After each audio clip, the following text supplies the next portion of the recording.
한번 펴볼까? 개념 부분.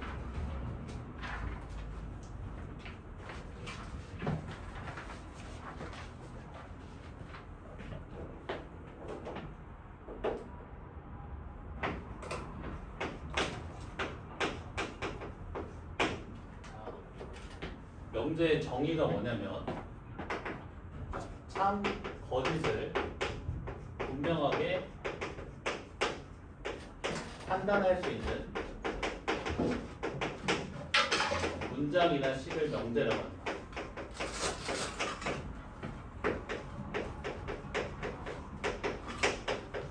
참, 거짓을 분명히 판단할 수 있는 문장이나 식. 자, 예를 들면 자, 1 플러스 1은 2다. 자, 얘는 명제일까? 뭘 확인하면 돼? 참, 거짓을 판별할 수 있는지 확인해 주면 되겠지. 참이라고 판별할 수 있지. 얘는 명제다. 자, 이런 거는 서울은 대한민국의 수도이다. 이런 거는 얘도 참이라고 판별할 수 있지. 이런 건 명제다. 뭐 이런 거 볼까? 5는 큰 수이다. 자, 이거 참, 거짓 판별할 수 있어? 판별할 수 없지. 이런 건 명제가 아니고. 자, 그럼 이런 거는 x는 1이다. 이건 명제일까? 이거 명제일까? 참, 거짓 판별이 가능하니? 자, x가 1이면 참이지. x가 1이 아니면 거짓이지. 그러니까 x 값에 따라서 참, 거짓이 바뀌지, 그치? 어쨌든 이 상황에서 참, 거짓 판별이 불가능하지. 명제가 아니다. 이해되니? 참, 거짓 판별이 불가능하니까 얘는 명제가 아닌 거야. 자, 이렇게 참, 거짓을 분명히 판단할 수 있는 문장이나 식을 명제라고 한다. 명제 정의 알겠지? 자, 그리고 이 녀석처럼 변수 값에 따라서 참, 거짓이 결정되는 문장 또는 식을 뭐라고 부르냐면 조건이라고 부릅니다. 조건, 변수 값에 따라서 참과 거짓이 결정되는 문장이나 식. 이게 조건이다. 자, x제곱 마이너스 2x 빼기 3은 0. 이 안에 x이거나 2차 방정식 보면 x가 3이거나 마이너스 1이면 참이지. 근데 그렇지 않으면 거짓이지. x 값에 따라서 참, 거짓이 결정됐지. 조건이라고 합니다. 자, 이런 부등식은 자, x가 1보다 큰 실수이면 참이지. 그렇지 않으면 거짓이지. x 값에 따라서 참, 거짓이 결정됐지. 얘도 조건이다. x는 자연수이다. 얘도 자, x가 자연수이면 참이지. 그렇지 않으면 거짓이지. x 값에 따라서 참, 거짓이 결정되지. 조건이다. 알겠지? 그래서 명제랑 조건이랑 조금 구분지어서 정리를 해놔야 돼. 명제는 참, 거짓을 분명히 판별할 수 있는 문장이나 식, 이걸 명제라고 하고, 조건은 어떤 변수가 있어서 그 변수 값에 의해서 참, 거짓이 결정되는 문장이나 식을 조건이라고 한다. 자, 그리고 각각의 조건을 참이 되게 하는 값들의 모임이 있지. 각각의 조건을 참이 되게 하는 그 변수의 값들을 원소로 가지는 집합, 그걸 진리집합이라고 부른다. 자, 이 조건을 참이 되게 하는 x값 얼마? 3이랑 빼기 1이지. 마이너스 1과 3을 원소로 가지는 집합을 이 조건의 진리집합이라고 불러.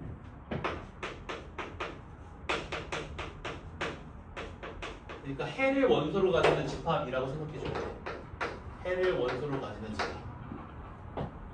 자, 이 조건의 진리집합은 1보다 큰 모든 실수를 원소로 가지는 집합이 되겠죠. 이 조건의 진리집합은 모든 자연수를 원소로 가지는 집합이 되겠지. 이해되니? 이 조건과 진리집합은 뗄래야 뗄 수 없는 관계다. 조건에는 항상 진리집합이 붙어 다니고 진리집합에는 항상 그에 상응되는 조건이 붙어 다닙니다. 자, 그리고 우리가 명제를 수학 기호로 표현할 때 영어 소문자 알파벳 PQR을 이용해서 보통 나타냈고 조건 역시 영어 알파벳 소문자 PQR을 이용해서 나타낸다. 그리고 조건 P의 진리집합은 일반적으로 라지 P 알파벳 대문자를 이용해서 나타내고 조건 Q의 진리집합을 라지 Q, 조건 R의 진리집합을 라지 R과 같이 알파벳 대문자로 표현합니다. 알겠지? 여기까지 정리. 1분 줄게. 정리.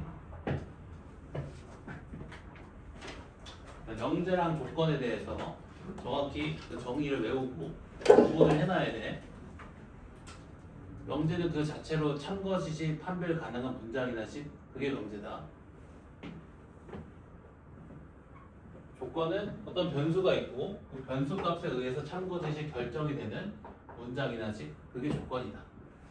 조건을 명제라고 할 수 있어 없어? 아니지? 참거시 판별이 불가능하잖아. 이 자체로는 명제가 아니겠지.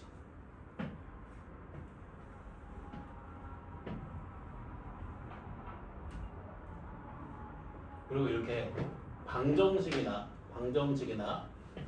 조건 부등식은 조건의 대표적인 예시다. 알겠지? 방정식 그리고 조건 부등식 조건의 대표적인 예시다. 항등식은 참이라고 판별할 수 있지. 보통 명제라고 분류한다. 알겠지?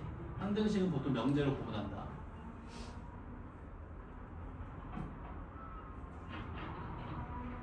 되나? 자, 이번엔 부정. 자, 우리가 명제 그리고 조건을 소문자 PQR로 표현한다고 했지.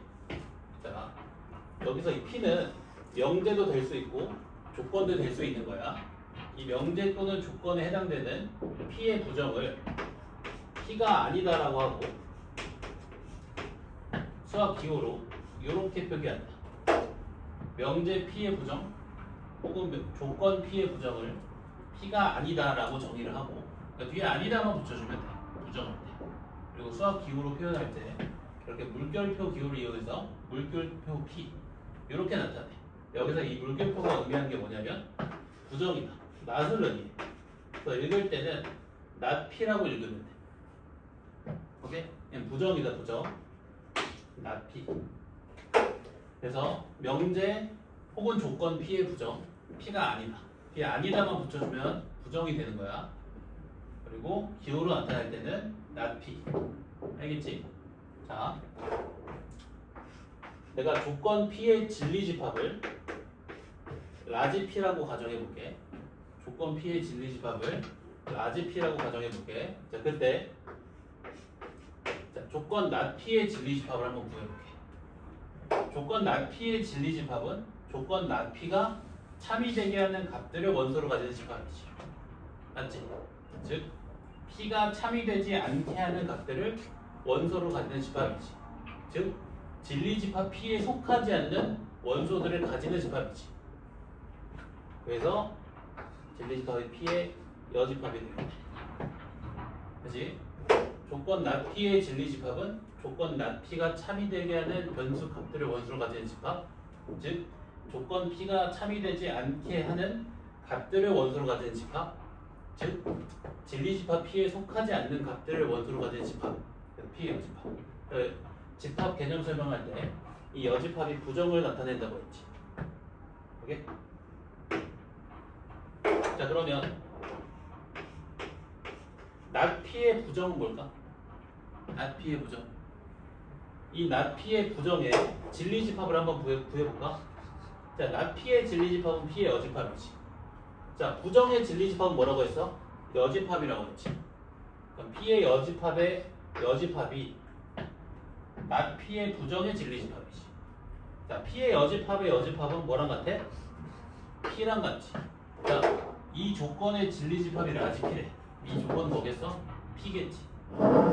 진리집합이 P인 조건? P지. 그래서 나 P의 부정은 뭐다? P다. 이것도 이해되니?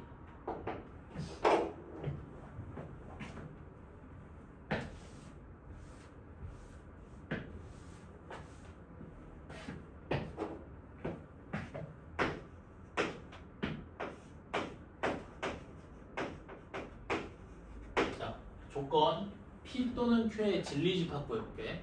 조건 P 또는 Q의 진리집합. 자, 조건 P 또는 Q의 진리집합은 조건 P 또는 Q가 참이되게 하는 값들을 원소로 가지는 집합이지. 즉, 조건 P를 참이되게 하거나 조건 Q를 참이되게 하는 값들을 원소로 가지는 집합이지. 즉, 진리집합 P에 속하거나 진리집합 Q에 속하는 값들을 원소로 가지는 집합이지. 그래서 그 진리집합이 뭐다? P와 Q의 합집합이다. 그지? 이해할 수 있겠지, 그지? 자, 그러면 조건 P 그리고 Q의 진리집합은 뭘까?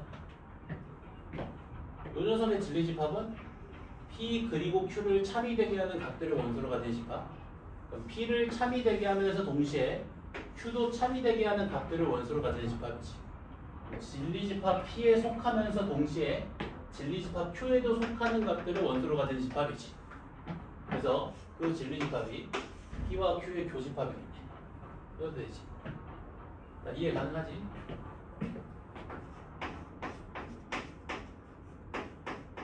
자, 이번에는 조건 P 또는 Q의 부정을 한번 유도해볼게.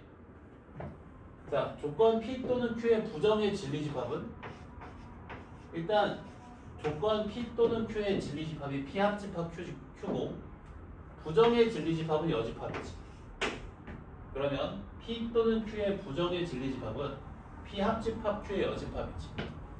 자, 드보르가 법칙 이용하면 P의 여집합, 교집합, Q의 여집합이지.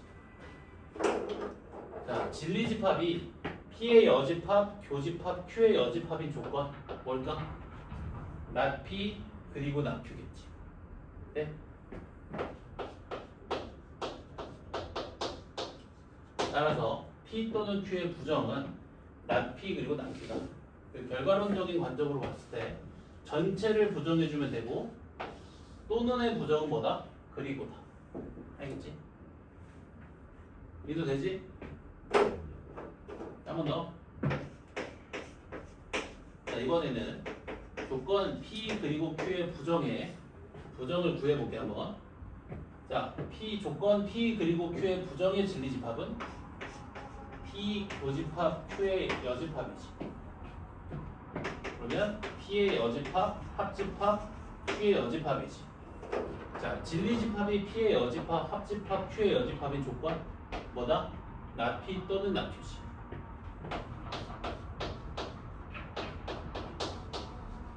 따라서 조건 P 그리고 Q의 부정은 not P 또는 not Q다. 전체를 부정해주면 되고 그리고의 부정은 뭐랑 같다? 또는 것 같다. 알겠지? 여기까지 개념 정리 좀 해볼까?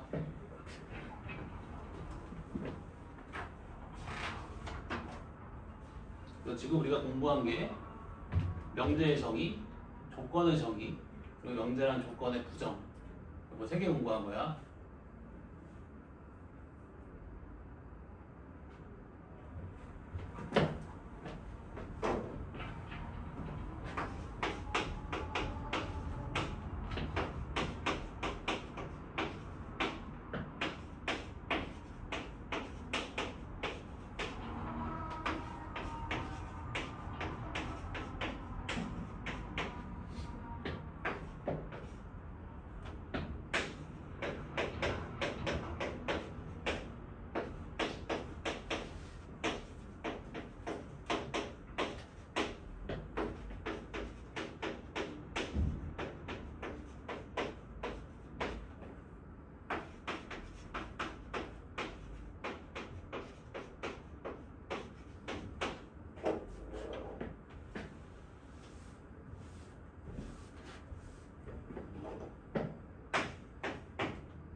이거 다 부정 구해볼까? 이거 다 부정 구해보시게.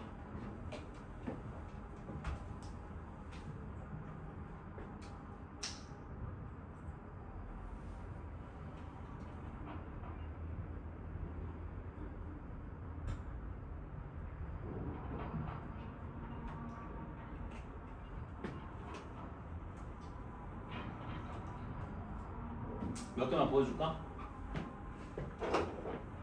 자, 부정 어떻게 하는 거라고? 아니다만 붙이면 된다고 했지. 자, 그럼 x가 a보다 크다의 부정은 x가 a보다 크지 않다지. x가 a보다 크지 않다? 그럼 x가 a보다 작거나 같다. 아니면 이렇게 생각해도 돼. 자, 부정의 진리집합이 뭐라고 했어? 여집합이라고 했지. 자, 그러면 요 집합의 여집합 구해주면 돼. 여집합 어떻게 구하는 거야? 전체 집합에서 빼는 거지. 맞아? 자, 실수 전체 집합에서 A보다 큰 모든 실수를 빼봐. 실수 전체 집합에서 A보다 큰 모든 실수를 빼봐. 그럼 어떤 실수들이 남아? A보다 작거나 같은 실수들이 남겠지.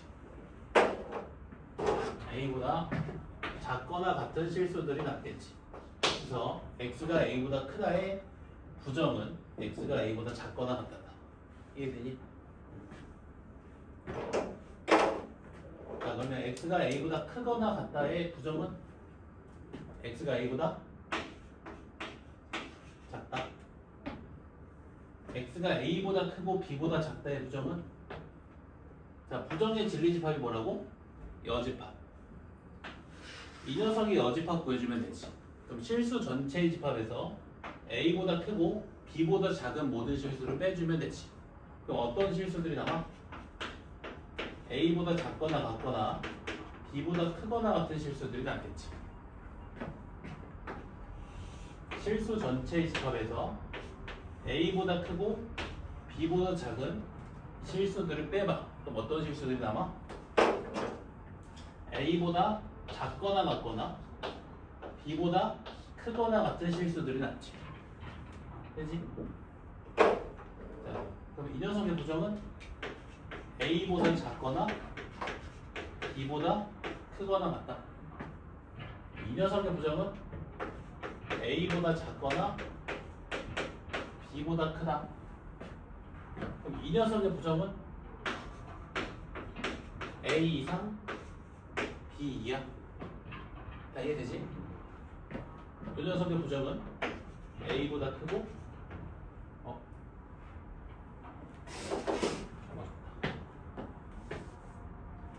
B보다 크거나 같고 A보다 작다. 이것도 잘못 쓴 것 같은데? 이렇게 써야겠다. 그리고 이 녀석의 부정은 B보다 크고 A보다 작다. 자, 이 녀석의 부정은 A는 B다의 부정, A는 B가 아니다지. 이거는 그치? 자, A는 B는 C의 부정은, 자, A는 B는 C를 구체화시켜주면 이런 거지. A는 B이고 그리고 B는 C다지. 자, 이걸 부정해주면 A는 B가 아니고 그리고의 부정은 또는이라고 했지. 또는 B가 C가 아니다. 이렇게 되겠지. 이게 되지? 아까 P 그리고 Q의 부정 어떻게 한다고 했어? 전체를 부정해주고 그리고의 부정은 또는이라고 했지. A는 B가 아니거나 B는 C가 아니다. 오케이? 자, 얘도 A, B는 0이다의 부정은, 자, A 곱하기 B는 0을 구체화시켜주면 A가 0이거나 또는 B가 0이다지. 이 녀석의 부정은 A는 0이 아니거나 아니고 그리고 B는 0이 아니다겠지. 오케이? A는 0이 아니고 그리고 B는 0이 아니다. 이해되나? 그래서 여기까지 정리. 얘는 정리.